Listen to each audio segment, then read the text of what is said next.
Time for a chat with Pat. Yes, and today I am so excited. We have with us one of my favorite guests, Francis Maier. Francis is Senior Fellow at Catholic Studies at the Ethics and Policy Center, author of True Confessions, Voices of Faith from a Life in the Church, and we're going to talk about an article he wrote for The Catholic Thing, Thoughts from the Memory Hole. Welcome, Francis. How you doing today?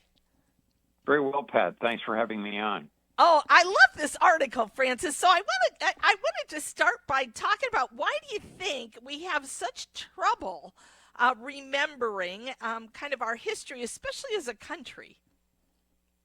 Well, it's one of the points that I try to make every time I write about this is that the explanation of what you just asked is right on our Great Seal.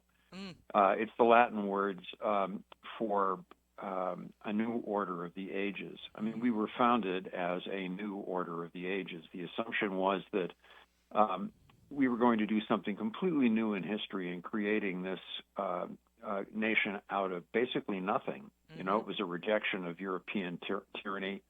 It was in a completely new land, and we were starting something completely new in human history. And so we have a bias against history, and that's been tracked by all sorts of people, both neutral historians and people on the right and the left. Christopher Lasch, who was always, always a wonderful writer, but a writer on the political and cultural left, made this point again and again that we just don't like history as a people. We're very bad at it because it is a mortgage on what we can do here and now and the kind of future that we want to build. And Henry Ford, of course, had some nasty words about history as well. So it's hardwired into the American temperament to be biased against the past because we view it as a weight and a burden that we have to drag around and preventing us, from recreating ourselves. Right. And that has real bad consequences, obviously, in the long run.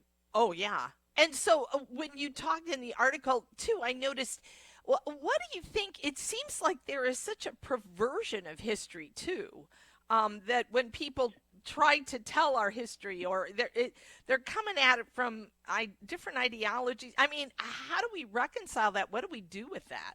Because it is confusing. Well, I think, a lot of what's going on today is among our cultural elite is erasing the influence of Christianity on the past and then recasting it through different lenses to justify what they're doing now and the kind of future that they want to build. So, I mean, you see, Pat, it even things as simple as academia. Typically, the way that, for centuries now, we've recognized years by either BC or AD, in the year of the Lord or before Christ. And increasingly in academic circles, you don't see that anymore. You see BCE, before the Common Era, and CE, Common Era. Right. And that's just an erasure of the massive Christian impact on the history of Western civilization. It's just, it has to do with an arrogant academy and cultural elite that wants to take us in a new direction as a country. And you can't do that unless you replace the past. Yeah. And that's what's going on in so many ways.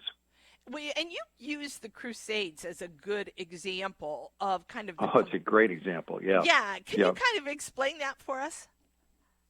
Well, if you look at a movie like Kingdom of Heaven, it casts the Crusaders as a bunch of psychotic lunatics that are invading a peaceful Middle East and disrupting a wonderful cooperation of Islamic and Christian local inhabitants.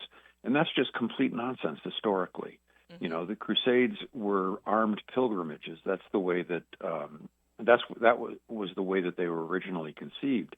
And of course, when you get into a wartime situation, both sides do terrible things. Right. I mean, it's that the wars in the centuries of the Crusades were ugly, but they were ugly on both sides. The idea that the Crusades were kind of a colonial intervention in the Middle East is just absolute nonsense. but it's a legend that has embedded itself in post-Christian thinking in Western civilization. And that's why I recommend people like Malcolm Barber and Helen Nicholson and especially Jonathan Riley Smith. They're all wonderful historians that debunk a lot of that and tell a much more honest story about how the Crusades came about and what they actually consisted of. We need to recover that memory as Christians, or we're just living the kind of lie that a secular culture wants to tell us. Yeah, and I tend to think that there is these things are so complex, like the Crusades. It's easier just to paint them as, like you said, these psychotic people that are just going over to, and so we don't want to deal with complexity anymore either, do we? No, and what happens is that you rewrite the past to make it more comfortable for the assumptions that you have about the present and the direction you want to take the future. One of the big lies of modern history of the Crusades is that, well, the Crusades were one of the ways that noble families were able to offload their second sons onto the Middle East, because the second son couldn't inherit the property. Mm-hmm. But that's complete nonsense. Yeah. What actually happened was that in the core of noble families that were actually involved in the Crusades, the entire male element of the family went on crusade together. Another one is that another lie is that people went over to the Levant and engaged in holy war to come back wealthy. Well, anybody who came back from the Crusades alive, and quite a few didn't, Mm-hmm. Came back broke. It was an exhausting physical and financial burden to go on crusade. But that's either rewritten or forgotten in the history of the Crusades. Yeah, I love this article, Francis. Thank you so much for writing it. I just think that you give us a good look at what's going on and why it is so important to remember, as Jesus tells us, right? Remember. Amen. Well, Thanks. Thank you, Pat, for having me. Yeah, have a good day ahead. Take care, Francis. You bet. God bless you. Right. Bye-bye.